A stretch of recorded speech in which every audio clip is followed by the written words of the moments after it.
ಜೀವಿಸಿದ್ದವರು ನಾವಿದ್ದೇವೆ. ಸುಖ ಬಿಗಗಳೇ ನಮ್ಮ ಒಡನಾಡಿಗಳು. ಹಣ್ಣು ಹಂಪಲಗಳನ್ನ ಪುಂಜಿಸಿ ಜೀವಿಸಿದ್ದವರು ನಾವಿದ್ದೇವೆ ಸ್ವಾಮಿ.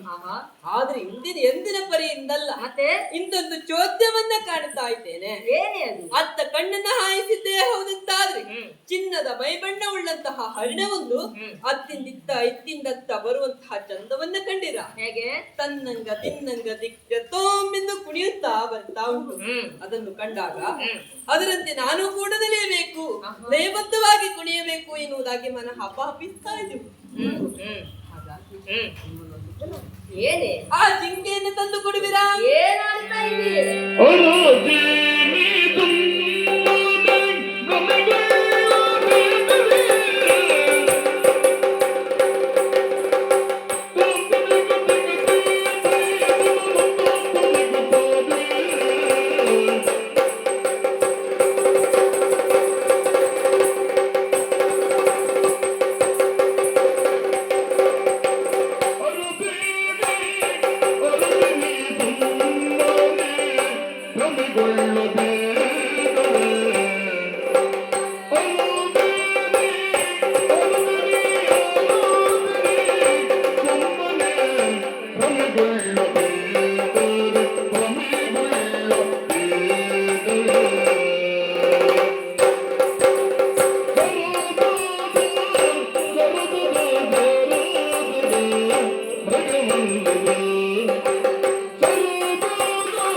ಅಂತದ್ದೊಂದು ಜಿಂಕೆಯೋ ಅಥವಾ ಮೃಗವನ್ನ ಕಂಡದ್ದಿಲ್ಲ ಸ್ವಾಮಿ.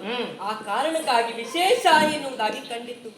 ಹಾಗಾಗಿ ನಿಮ್ಮಲ್ಲಿ ಕೋರಿಕೆ, ಆ ಜಿಂಕೆಯನ್ನ ಹಿಡಿದು ತಂದು ಕೊಡುವಿರಾ? ಮರುಳೇನ ನಿನಗೆ? ಹೌದು, ಇಲ್ಲದೆ ಹೋದರೆ ಕಾಡಿನಲ್ಲಿ ಇರುವಂತಹ ಆ ಚಿನ್ನದ ಮೈಯ ಬಣ್ಣ ಉಳ್ಳ ಹರಿಣವನ್ನ ನೀನು ಬಯಸುತ್ತಾ ಇದ್ದೀಯಲ್ಲ, ಮರುಳಾಟಿಕೆಯಾಗಿ ಹೋಯ್ತಿದು. ಯಾಕಂತ ಹೇಳಿದ್ರೆ ಪ್ರಾಣಿಯನ್ನು ನೀನು ಸರಿಯಾಗಿ ಗಮನಿಸು.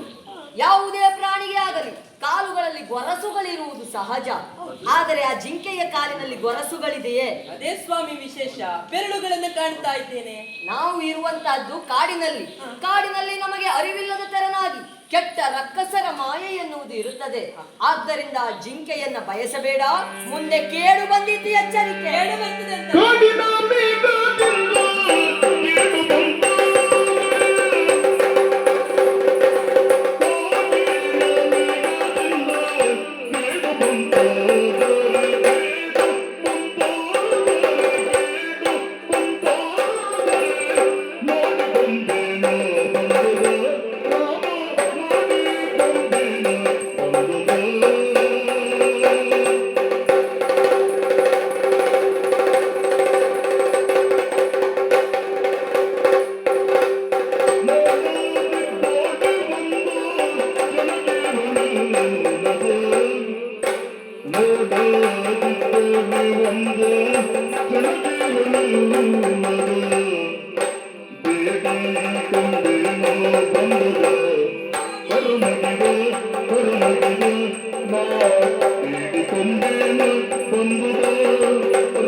ಕೇಡು ಬರ್ತದೆ ಅಂತ ಆಡುವುದಲ್ವ ಸ್ವಾಮಿ? ಅದನ್ನು ಬಯಸಬೇಡ.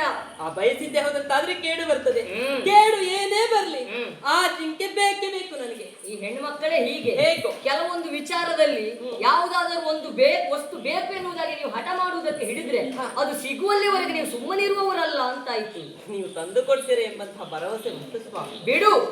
ನಿನ್ನ ಮಾತಿನ ಪ್ರಕಾರವಾಗಿ ಆ ಜಿಂಕೆಯನ್ನು ಹಿಡಿಯಬೇಕು ಅಂತ ಆದರೆ ನನ್ನಲ್ಲಿರುವ ಶರ ಎನ್ನುವುದು ಪ್ರಯೋಗಿಸಬೇಕಾಗುತ್ತದೆ. ನನ್ನ ಶರ ಜಿಂಕೆಗೆ ತಾಗಿತ್ತು ಅಂತ ಆದರೆ ಜಿಂಕೆ ಎನ್ನುವುದು ಸಾಯ್ತದೆ. ಸತ್ತ ಜಿಂಕೆ ಹಿಡಿದುಕೊಂಡು ನೀನೇನು ಮಾಡ್ತೀಯ? ಪಂಚ ಮಾಡುತ್ತಿದ್ದೇನೆ.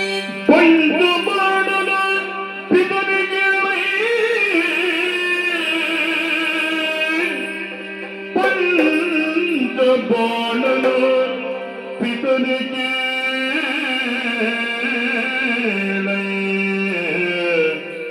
ಅದು ವಂಚದ ಮೃಗ ಮಡಿದುದಾದರೆ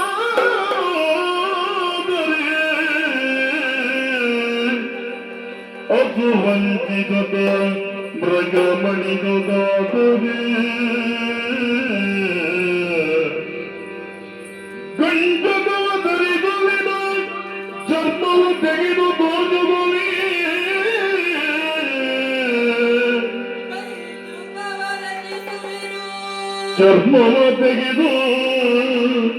ಚರ್ಮವ ತೆಗೆದು ತೋಷಗುವಿ